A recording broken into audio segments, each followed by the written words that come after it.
Hello everyone, मैं are के sir. मैं एक बार फिर से आपका बहुत बहुत स्वागत करता हूं दोस्तों अपने इस यूट्यूब के प्लेटफॉर्म पे जिसका नाम है हिंदी प्रैक्टिस किंग। तो आइए दोस्तों, हम लोग जो रीतिकाल के प्रश्नोत्तरी को हम लोग सॉल्व कर रहे हैं उसको एक कदम आगे बढ़ाते हुए हम लोग सीधे अपने प्रश्नों पे चलते हैं। तो बताइए इस प्रश्न का सही जवाब क्या होगा। प्रश्न है, भूषण रीतिकाल के किस काव्य धारा के कवि हैं? ऑप्शन ए रीतिबद्ध काव्य धारा के कवि हैं, ऑप्शन बी ए रीति मुक्त काव्य धारा के कवि हैं, या ऑप्शन सी ये रीति सिद्ध काव्य धारा के कवि हैं, या ऑप्शन डी आश्रयवादी काव्य धारा के कवि हैं। बताइए इस प्रश्न का सही जवाब क्या होगा। इस प्रश्न का सही जवाब हो जाएगा भूषण जी रीतिबद्ध काव्य धारा के कवि हैं। किसके हैं? रीतिबद्ध काव्य धारा की। रीतिबद्ध काव्य धारा में होता क्या है, इसमें लक्षण ग्रंथ लिखे जाते हैं। कौन से ग्रंथ लिखे जाते हैं? लक्षण ग्रंथ। और इसके साथ लक्षण ग्रंथ के साथ साथ जो काव्य शास्त्र के नियम होते हैं, जो अलंकार छंद ये सब काव्य शास्त्र के जो नियम होते हैं, उन सब नियमों को भी इसमें मिला जुला कर लिखा जाता है। यानी कि दोनों का सम्मिश्र रहता है, सम्मिश्रण, उसको रीतिबद्ध काव्य धारा कहते हैं। और जो रीति सिद्ध होते हैं, जैसे बिहारी जी एकमात्र रीति सिद्ध काव्य धारा के हैं, इनमें क्या होता है कि इनमें जो लक्षण ग्रंथ नहीं लिखे जाते हैं। इसमें क्या होता है कि लक्षण ग्रंथ नहीं लिखे जाते हैं, लक्षण ग्रंथ इनमें नहीं लिखे जाते हैं। बस क्या लिखे जाता है? बस काव्य शास्त्र के नियम का पालन किया जाता है। ओनली काव्य शास्त्र के नियम का पालन किया जाता है। तो इसको क्या हो जाता है? रीति सिद्ध काव्य धारा में माना जाता है। और बाकी तीसरा जो रीति मुक्त काव्य धारा है, इसमें ना ही लक्षण ग्रंथ माना जाता है और ना ही इसमें काव्य शास्त्र के नियम माने जाते हैं। रीति मुक्त में कौन कौन कवि हैं? आलम हैं, गणानंद हैं, बोधा हैं, ठाकुर हैं, द्विजदेव हैं। ये लोग कौन है? 5 लोग रीति मुक्त काव्य धारा। और एक लोग मात्र जो बिहारी जी हैं वो रीति सिद्ध हैं, यानी कि सिद्धि को प्राप्त कर चुके हैं। ऐसे ट्रिक से आप लोग याद रख सकते हैं। बाकी जितने भी लोग बचे हैं, मतीराम हो गए और भी जितने भी लोग हो गए, सब लोग क्या है? रीतिबद्ध काव्य धारा के अंतर्गत ही आएंगे। चलिए अगले प्रश्नों की ओर बढ़ चलते हैं हम लोग। अगला प्रश्न है, कालिदास हजारा की रचना किसने की है? भारतेंदु जी ने किए हैं, या घनानंद जी ने किए हैं, या चिंतामणि जी ने किए हैं, या कालिदास ने किए हैं? बताइए इस प्रश्न का सही जवाब क्या होगा। इस प्रश्न का सही जवाब हो जाएगा कालिदास ने किए हैं। कौन? कालिदास ने। ये कालिदास वो वाले कालिदास नहीं है जो आप लोग समझ रहे हैं। इनका नाम है कालिदास त्रिवेदी। क्या नाम है? कालिदास त्रिवेदी। आप लोग समझ गए होंगे कि अब ये कौन है। कालिदास त्रिवेदी। कालिदास हजारा की रचना किसने किए हैं? कालिदास त्रिवेदी ने किए हैं। याद रखिएगा, मोस्ट इंपॉर्टेंट यह प्रश्न है। आलम की रचना कौन कौन सी है? बताइए आप लोग। माधवालम, कामकंदला। और कौन बचे? चिंतामणि बचे। इनकी रचना कौन कौन है? चिंतामणि की आप लोग जानते हैं इनकी रचना कौन कौन सी है? बताइए।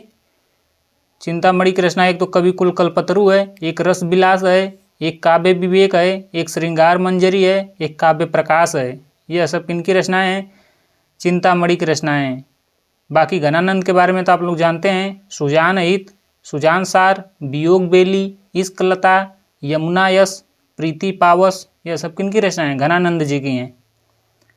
चलिए अगले प्रश्नों की ओर बढ़ चलते हैं हम लोग। अच्छा, कालिदास त्रिवेदी की और भी रचनाओं को थोड़ा सा देख लेते हैं, क्योंकि इनके बारे में अब तक हम लोगों ने नहीं पढ़ा है। बाकी चिंतामणि, घनानंद, इन सब लोग के बारे में मैं बता चुका हूँ उनकी रचनाओं को। कालिदास त्रिवेदी की रचनाओं को हम लोग देख ले रहे हैं। एक तो इनकी रचना है वर वधु विनोद। कौन है? वर वधु विनोद। विनोद, एक तो इनकी यह रचना हो गई वर वधु विनोद। और इनकी कौन रचना है? एक है जंजीरा बंद। कौन है? जंजीरा बंद। जंजीरा बंद एक इनकी रचना है। और एक इनकी रचना है राधा माधव बुध मिलन। कौन है? राधा माधव बुध मिलन। बुध मिलन, यह रचनाएं किनकी हैं? ये सारी रचनाएं हैं कालिदास त्रिवेदी की। याद रखिएगा, अच्छा प्रश्न है। अगला प्रश्न है, सुजान सागर के लेखक कौन है? घनानंद जी हैं, या बोधा जी हैं, या ठाकुर जी हैं, या आलम जी हैं? आप लोग तो एकदम हलवा वाला प्रश्न है। मैं कल भी बताया, सुजान सागर, सुजान हित, ये सब किनकी रचनाएं हैं? यह सब घनानंद की रचनाएं हैं। किनकी? घनानंद की रचनाएं। और कौन कौन सी घनानंद की रचना है? जैसे बीरह लीला, कोकसार, रसकेवल्ली, कृपाकंद, ये सब किनकी रचनाएं हैं? घनानंद की रचनाएं। घनानंद का आप लोग जानते हैं रीति मुक्त काव्य धारा के कवि हैं, आप लोग जानते होंगे। और आलम की कौन रचना है? अभी जस्ट मैं बताया हूँ, माधवानल कामकंदला। कौन है? माधवानल, बहुत फेमस यह रचना है, माधवानल कामकंदला। माधवानल कामकंदला किनकी है? आलम जी की है। याद रखिएगा, बाकी बोधा के बारे में तो आप लोग जानते हैं, बोधा की कौन है, एक तो बीरा वारिस, एक इश्कनामा। इश्क में बोधा हो गए, फिर बीरा में तब गए, यानी कि एक इश्कनामा है इनकी रचना, इश्कनामा, और एक है बीरा बोधा। कौन है, बीरा वारिस है, वारिस, बोधा नहीं, बीरा वारिस है। दो रचनाएं किनकी हैं, बोधा जी की हैं, याद रखिएगा। बहुत अच्छा प्रश्न है। आलम के बारे में बता दिया, माधवानल कामकंदला, और एक इनकी आलम केली है। कौन है, आलम केली, आलम केली इत्यादि रचनाएं किनकी हैं, आलम जी की हैं। चलिए अगले प्रश्नों की ओर बढ़ चलते हैं हम लोग। अगला प्रश्न है, बिहारी सतसई पर फिरंगे सतसई नाम से फारसी भाषा में एक टीका लिखी गई, जिसके टीकाकार कौन है, बताइए। बिहारी की जानते एकमात्र रचना कौन है, बिहारी सतसई है, और उस पर फिरंगे सतसई नाम की एक अलग टीका लिखी गई, यानी कुछ ही भाग को लेकर एक रचना रची गई। वह रचना किनकी है, यहीं पूछा गया है। फिराक गोरखपुरी जी की है, या आनंदी लाल शर्मा की है, या अमीर खुसरो की है, या मिर्जा गालिब की है, बताइए। आप लोग दो ऑप्शन तो ऐसे ही लिमिट कर देंगे क्योंकि ये अमीर खुसरो हैं तो यह आदिकाल से रिलेटेड हैं। मिर्जा गालिब होंगे नहीं, शायरबाज हैं। बचे कौन, फिराक गोरखपुरी और आनंदी लाल शर्मा। कौन बचे, दो लोग, तो फिराक गोरखपुरी नहीं है, कौन हो जाएंगे, Anandi Lal Sharma. Option B is the right answer. क्या हो जाएंगे, option B is the right answer. अगला प्रश्न है, अष्टयाम किसकी रचना है, बताइए। किसकी रचना है अष्टयाम। वही व्यक्ति होंगे जिनकी रचना भाव विलास, प्रेम तरंग, कुशल विलास, जाति विलास, विलासित कवि हैं, आप समझ गए होंगे। सेनापति जी हैं, या कवि देव जी हैं, या भूषण कवि हैं, या पद्माकर जी हैं, बताइए। इसका सही जवाब हो जाएगा option B is the right answer. कौन, कवि देव की हैं। यही तो विलास में है, 5 विलास तो इन्हीं का है। कौन कौन, एक हो जाएगा जाति विलास, जाति विलास, और कौन इनका विलास है, भाव विलास, भाव विलास, और कौन इनकी एक विलास नाम की रचना और कौन है, एक है कुशल विलास, कुशल विलास एक इनकी रचना है। रचनाएं तो बहुत सारी इनकी हैं, जैसे देव शतक है, देव माया प्रपंच है, ये सब इन्हीं की रचना है। विलास के बारे में हम बता रहे हैं 5 विलास, तो सारी रचनाएं हम लोग देख लेते हैं। एक है रस विलास, कौन सा विलास, रस विलास, जाति विलास, भाव विलास, कुशल विलास।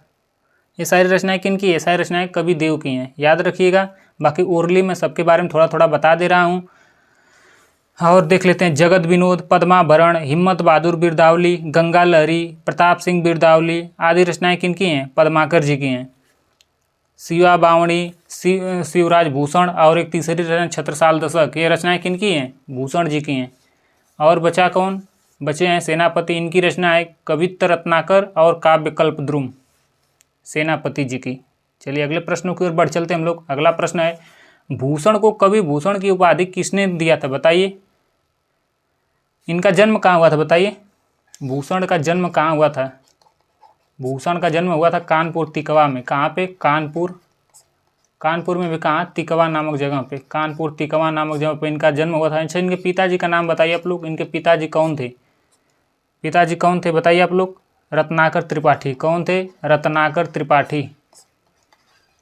ये लोग त्रिपाठी बंधु के नाम से भी जाने जाते हैं। भूषण कितने भाई हैं, भूषण 4 भाई हैं। कौन, 4 भाई। भाइयों का नाम आप लोग कमेंट बॉक्स में बताइए। और बाकी इस प्रश्न का सही जवाब बताइए कि भूषण को कवि भूषण किसने उपाधि दी, या किसने कहा, बताइए। शिवाजी ने कहा, या छत्रसाल जी ने कहा, या सोलंकी राजा रुद्र शाह ने कहा, या फिर किसी ने नहीं कहा। ये किनके राज्याश्रित कवि हैं, शिवराज, एक तो शिवाजी के और एक छत्रसाल जी को। इन्हीं के पालकी को जब कंधा लगाए थे शिवाजी और छत्रसाल ने, तो तब इन्होंने एक रचना रची थी, एक कविता कही थी कि शिवा को बखानो कि बखानो छत्रसाल को। कौन कहे थे, भूषण जी कहे थे। इनकी फेमस रचना कौन कौन है, 3 रचना बहुत फेमस है। इनका 3 अक्षर का नाम है, तो 3 रचना भी इनकी फेमस है।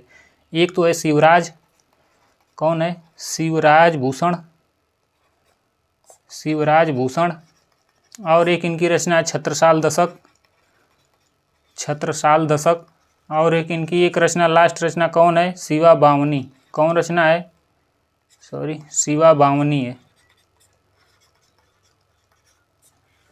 इसका सही जवाब हो जाएगा, चित्रकूट के सोलंकी राजा कौन थे, रुद्र शाह थे। कौन थे, Rudra Shah. Option C is the right answer. इस प्रश्न का सही जवाब क्या हो जाएगा, ऑप्शन सी।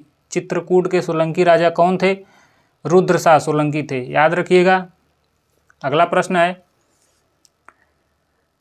गंगा लहरी किसकी रचना है? बताइए, मतीराम जी की है या पद्माकर जी की है या ठाकुर जी की है या बोधा जी की है?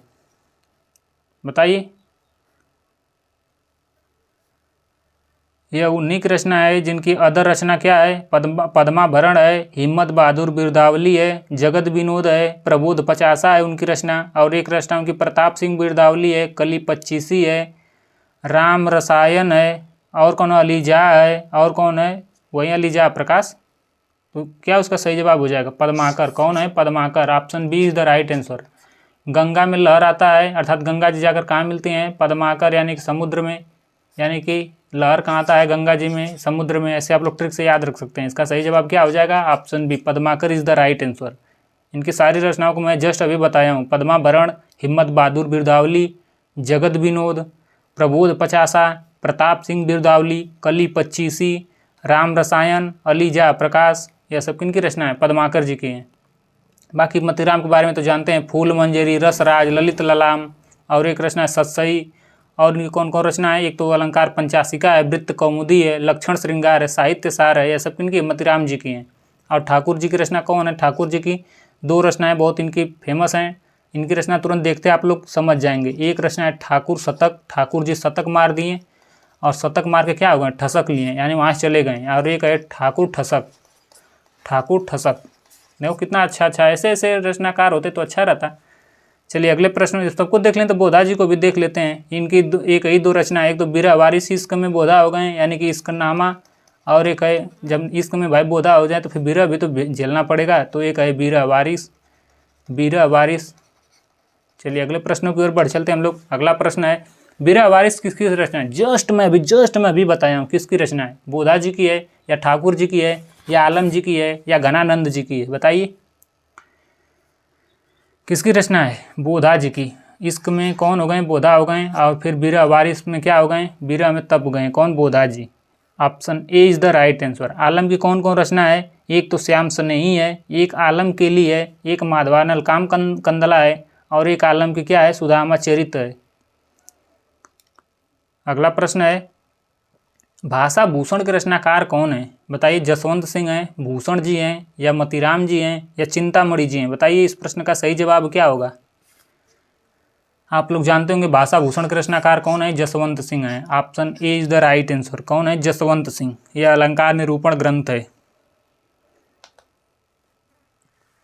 जाति विलास के रचयिता कौन है? अभी मैं बताया हूँ, जाति विलास, भाव विलास। आप समझ गए होंगे कि इसके रचनाकार कौन है? कौन है?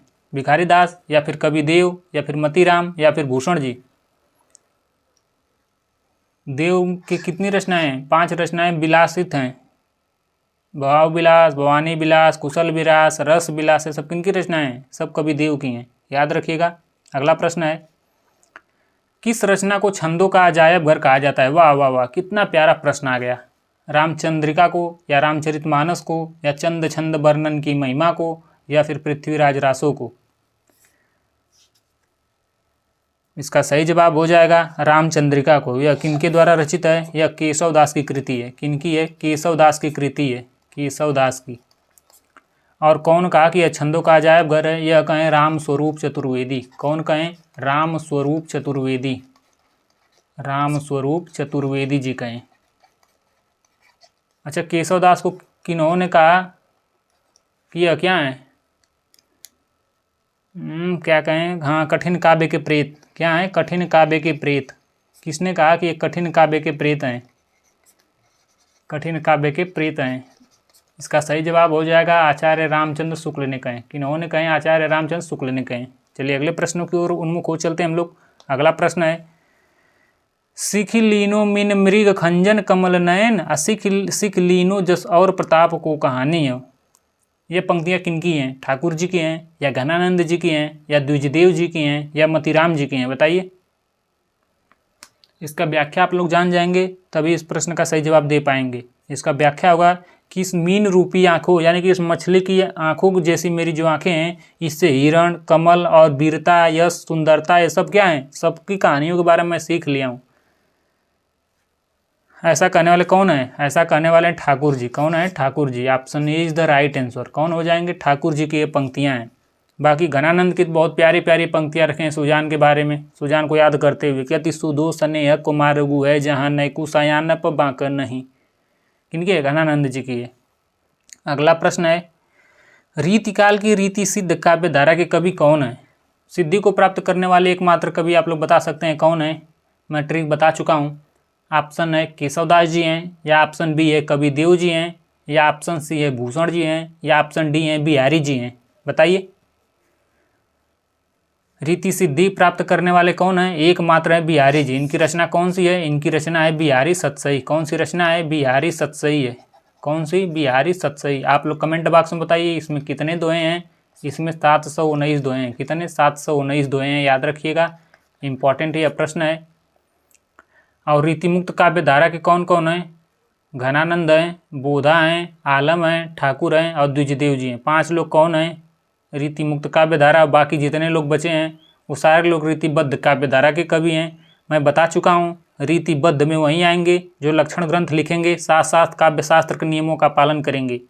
रीति सिद्ध में बिहारी जी हैं, इन्होंने लक्षण ग्रंथ नहीं लिखे हैं, मात्र एक ही ग्रंथ इनका है जहाँ नहीं रहे बिहारी सतसई, और वह क्या है? वह काव्य शास्त्र के नियमों से बद्ध है, यानी कि रीति सिद्ध है।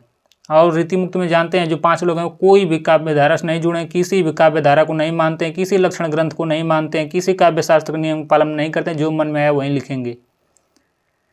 चलिए अगले प्रश्नों की ओर बढ़ चलेंगे हम लोग। अगला प्रश्न है, भिखारी दास की कौन सी रचना है? बताइए, काव्य निर्णय है, या काव्य सिंधु है, या चिंतामणि है, या रस विवेक है? बिल्कुल हलवा वाला प्रश्न है, जलवा दिखाइए। आप लोग जानते हैं भिखारी दास के बारे में क्या बताएं? जिनका जितना भी निर्णय है सब इन्होंने लिए हैं। कौन? भिखारी दास ने ही निर्णय सारे लिए हैं। Option A is the right answer. क्या हो जाएगा? Option A is the right answer, यानी काव्य निर्णय इज द राइट आंसर। और कौन कौन इनकी रचना है? काव्य निर्णय, भिखारी दास को हम लोग थोड़ा सा देख लेते हैं, अच्छे कवि हैं। कौन कौन है? काव्य निर्णय आप लोग देख ही रहे हैं यहाँ पे। एक है रस सारांश, रस सारांश एक इनकी रचना है। और इनकी कौन सी रचना है? एक रचना इनकी श्रृंगार निर्णय, श्रृंगार निर्णय, श्रृंगार निर्णय एक इनकी रचना हो गई। और कौन इनकी रचना है? और इनकी रचना है छंदार्णव पिंगल। कौन है? छंदार्णव पिंगल। और कौन इनकी रचना है? और इनकी एक रचना है शब्दनाम कोश, या फिर इसी को विष्णु पुराण भी कहते हैं। कौन रचना है? शब्दनाम कोश, शब्दनाम कोश। और कौन इनकी एक रचना है? एक रचना इनकी शतरंज शतिका, शतरंज शतिका। और कौन सी एक इनकी रचना है? बताइए आप लोग। एक रचना इनकी चिंतामणि। कौन सी एक रचना है? चिंतामणि नहीं, सॉरी, चिंतामणि तो उनका हो जाएगा, शुक्ल जी का निबंध हो जाएगा ना। हाँ, चिंतामणि उनका हो जाएगा। चलिए अगले प्रश्नों की ओर बढ़ चलते। इतनी रचनाएं किनकी हैं? इतनी रचनाएं भिखारी दास की हैं, याद रखिएगा। चिंतामणि किनका है? यह यहाँ पे है कमेंट ऑप्शन सी में। यह शुक्ल जी का ग्रंथ है। किनका है? आचार्य रामचंद्र शुक्ल का चिंतामणि नाम से क्या है? निबंध ग्रंथ लिखे। कौन सा ग्रंथ है? निबंध रूपी ग्रंथ है, याद रखिएगा। चलिए अगले प्रश्नों की ओर बढ़ चलते हैं हम लोग। अगला प्रश्न है, वह रस उदाहरण, वह रस और उदाहरण यहाँ पे दोनों दिया है, रस उदाहरण जो रीतिकाल में लिखे गए जितने कि संपूर्ण साहित्य में नहीं लिखे गए। बताइए, वो वीर रस वह नहीं लिखे गए। बताइए किसमें? वीर रस, या रौद्र रस, या करुण रस, या श्रृंगार रस? सीधी सीधी बात इसमें कहा गया है कि जो रीति सिद्ध काव्य धारा के हैं उसमें क्या लिखा गया है? सॉरी, रीतिबद्ध काव्य धारा, उसी में तो रस और उदाहरण दोनों लिखे गए हैं, यानी काव्य शास्त्र के नियम का पालन हुआ है, रीति ग्रंथ लिखा गया है। यानी क्या है? सबसे ज़्यादा उसमें क्या है? या फिर ऐसे भी दूसरे नाम से आप यह भी कह सकते हैं कि रीतिकाल की प्रमुख विशेषता क्या है? रीतिकाल की प्रमुख विशेषता के बारे में पूछा है। सीधी सी बात है, श्रृंगारिकता सबसे ज़्यादा है। क्या है? रीतिकाल में श्रृंगारिकता सबसे ज़्यादा है, इसीलिए तो उसे श्रृंगार काल या फिर अलंकृत काल भी कह सकते हैं, ऐसा लोग कहे हैं। रीतिकाल का समय कब से कब है? 1700 से 1900, आप लोग जानते हैं 1700 से 1900 विक्रमी संवत तक है। चलिए अगले प्रश्नों की ओर उन्मुख हो चलते हैं हम लोग। अगला प्रश्न है, कौन सा कथन गलत है? 4 ऑप्शन है, इसमें एक गलत है, वहीं बताना 3 सही है। किसके बारे में है? रीतिकाल के बारे में। पहला ऑप्शन है रीतिबद्ध, यानी कि रीतिबद्ध दिया है, सिद्ध नहीं दिया है, बद्ध दिया है। धारा के कवियों ने लक्षण ग्रंथों की रचना की, बिल्कुल सही बात है। सही बात है ना, रीतिबद्ध में। रीति सिद्ध में जो है लक्षण ग्रंथ नहीं लिखे, काव्य शास्त्र के नियम में लिखें। और रीतिबद्ध में आप लोग जानते हैं दोनों लिखें, लक्षण ग्रंथ भी लिखें, काव्य शास्त्र नियम का पालन करते हुए लिखें। दूसरा ऑप्शन क्या है? दूसरा ऑप्शन है रीतिबद्ध यानी कि उसी की बात किया गया है। धारा में कवियों को आचार्य कहा जाता है, बिल्कुल सही बात है। जो लोग लक्षण ग्रंथ और काव्य शास्त्र का नियम दोनों जब पालन करेंगे तो भाई आचार्य कहे ही जाएंगे, बिल्कुल सही बात है। बिहारी रीति सिद्ध काव्य धारा के प्रतिनिधि कवि हैं, एक ही व्यक्ति हैं बिहारी जी रीति सिद्धि को प्राप्त करने वाले, तो बिल्कुल सही बात है, वहीं तो हो जाएंगे प्रतिनिधि। चौथा ऑप्शन है केशवदास रीति मुक्त काव्य धारा के कवि हैं, बिल्कुल गलत बात है। यहाँ केशवदास रीति मुक्त के बारे में कहा है, मुक्त के बारे में कितने लोग हैं? 5 लोग। कौन कौन? एक तो घनानंद हो जाएंगे, वहीं सुजान के प्रेमी, और कौन है? बोधा जी हो जाएंगे, और कौन हो जाएंगे? ठाकुर जी, बोधा, ठाकुर, आलम, घनानंद, और कौन है? द्विजदेव। कौन है? द्विजदेव। ये 5 लोग कौन है? ये 5 लोग रीति मुक्त काव्य धारा से रिलेटेड हैं, यानी काव्य ग्रंथ नहीं लिखते हैं और छंदों काव्य शास्त्र के नियमों का पालन नहीं करते हैं। सॉरी, काव्य ग्रंथ करें, लक्षण ग्रंथ नहीं लिखते हैं और क्या है? काव्य शास्त्र के नियमों का पालन भी नहीं करते हैं, इसलिए लोग रीति मुक्त काव्य धारा के कवि माने जाते हैं। चलिए अगले प्रश्न की ओर बढ़ चलते हैं हम लोग। इस तरह इस प्रश्न का सही जवाब ऑप्शन डी हो जाएगा। क्या हो जाएगा? Option D. चलिए अगले प्रश्न की ओर बढ़ चलते हैं हम लोग। अगला प्रश्न है रीतिकाल की विशेषताओं के संदर्भ में एक गलत है उसी को चयन करना है। एक गलत है कोई, यानी वही पिछला वाला प्रश्न है। फिर रीतिकाल के बारे में वही दिया है, रीतिकाल में अलंकरण की प्रधानता है, सब श्रृंगारिकता रहेंगी तो अलंकार रहेगा, तभी तो मजा आएगा, बिल्कुल सही बात है। रीतिकाल का प्रमुख भाषा ब्रज भाषा है, बिल्कुल सही बात है। देखिए मोस्ट इंपॉर्टेंट बातें हैं, याद रखिएगा, बिल्कुल मोस्ट इंपॉर्टेंट यहाँ बातें हैं, इसको स्टार लगाइएगा, सुपर मोस्ट है कि इसमें क्या ब्रज भाषा की प्रधानता है। ऑप्शन सी क्या है? रीतिकाल में प्रकृति का आलंबन रूप का वर्णन हुआ, बिल्कुल गलत बात है। क्या है? गलत बात है। यहाँ पे प्रकृति के बारे में दिया है, प्रकृति के प्रेमी तो पंत जी हैं। रीतिकाल में कहाँ प्रकृति वर्णन होता है भाई? यहाँ आलंबन उद्दीपन कुछ नहीं होता है। यहाँ क्या होता है? सिर्फ नायक नायिका भेद, यानी कि क्या लिखा जाता है? श्रृंगारिकता की नामक रचनाएं सब होती हैं, लक्षण ग्रंथ और काव्य शास्त्र नियम का पालन होता है। काव्य यहाँ प्रकृति का वर्णन नहीं होता है। रीतिकाल में लक्षण ग्रंथों की प्रमुखता है, बिल्कुल सही बात है, यही तो होता है रीतिबद्ध में। चलिए अगले प्रश्न की ओर बढ़ चलते हैं हम लोग।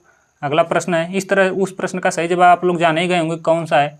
कौन सा है? ऑप्शन सी एक नहीं है। कौन है? Option C. चलिए अगले प्रश्न की ओर बढ़ चलते हैं हम लोग। अगला प्रश्न है भिखारी दास की रचना जो काव्य शास्त्रीय ग्रंथ है वह कौन सा है? जो काव्य शास्त्रीय काव्य की रचना यानी काव्य शास्त्र के ग्रंथ कौन सा है? काव्य प्रकाश है, या काव्य निर्णय है, या काव्यांग प्रकाश है, या रस सारांश है? बताइए। इसका सही जवाब हो जाएगा, यहाँ काव्य के बारे में दिया है तो काव्य के बारे में निर्णय लेंगे, यानी कि काव्य निर्णय। काव्य के बारे में निर्णय लेंगे, इस ट्रिक से आप लोग याद रख सकते हैं। काव्य के बारे में दिया गया है भिखारी दास का, तो काव्य निर्णय आप लोग समझिएगा, भिखारी दास की रचना है, और यहीं क्या है? काव्य शास्त्रीय ग्रंथ है, याद रखिएगा, अच्छा प्रश्न है। बाकी और भी इनका निर्णय है, जैसे श्रृंगार निर्णय, रस सारांश, छंदाड़ो पिंगल, ये सब उनकी रचनाएं भिखारी दास की हैं, याद रखिएगा। अगला प्रश्न है देव कवि किस जिले के थे? बताइए। मैनपुरी के, या बनारस के, या गोरखपुर के, या इटावा के?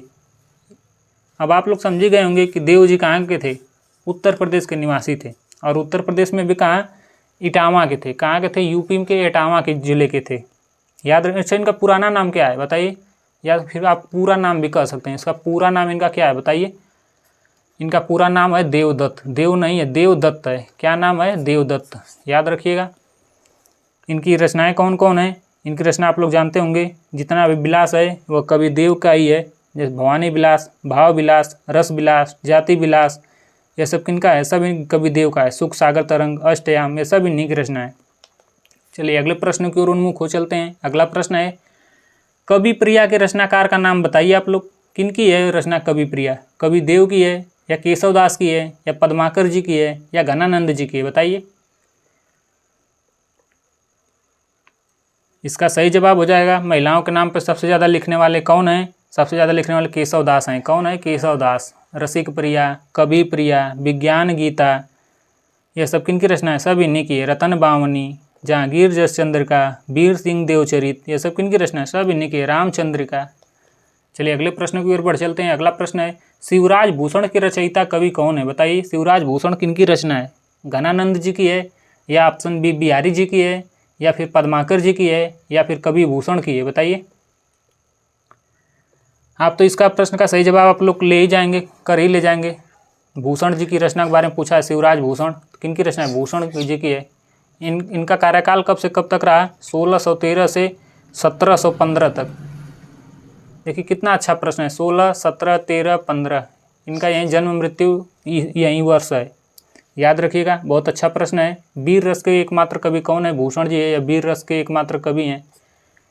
इनकी रचना आप लोग जानते होंगे, 3 रचना बहुत फेमस है। कौन कौन रचना है बताइए आप लोग, कौन कौन की 3 रचना है? शिवराज भूषण, और कौन है? शिवा बावनी, और एक है कौन? छत्रसाल दशक। चलिए अगले प्रश्नों की ओर बढ़ चलते हैं हम लोग। अगला प्रश्न है, महाकवि भूषण की रचना कौन सी है? वहीं जस्ट मैं अभी बताया हूँ, रेणुका है, या चिदम्बरा है, या दीपशिखा है, या फिर छत्रसाल दशक है, बताइए। भूषण की 3 रचना, शिवा बावनी, छत्रसाल दशक यानी ऑप्शन डी, और एक कौन है? शिवा बावनी हो गया, छत्रसाल दशक हो गया, और एक शिवराज भूषण। कौन? ये 3 रचनाएं किनकी हैं? भूषण जी की हैं, याद रखिएगा। किनकी रचनाएं? भूषण जी की रचनाएं। और देखते हैं हम लोग, रेणुका किनकी रचना है? आप लोग जानते हैं, रामधारी सिंह दिनकर की है। किनकी है?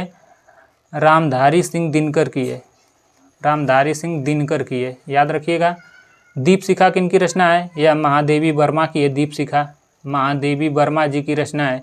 कब रची गई है? यह 1942 ईस्वी में रची गई। कब? 1942 ईस्वी में रची गई, याद रखिएगा। चिदम्बरा तो आप लोग जानते हैं, ज्ञानपीठ पुरस्कार प्राप्त करने वाली यह जो एक रचना है, क्या? ज्ञानपीठ प्राप्त करने वाली, ज्ञानपीठ पुरस्कार प्राप्त करने वाली रचना है। यह कब मिला इनको ज्ञानपीठ? 1968 में। कब? 1968, 10 साल बाद मिला। चिदम्बरा है किनकी? पंत जी की। कब रचित है यह?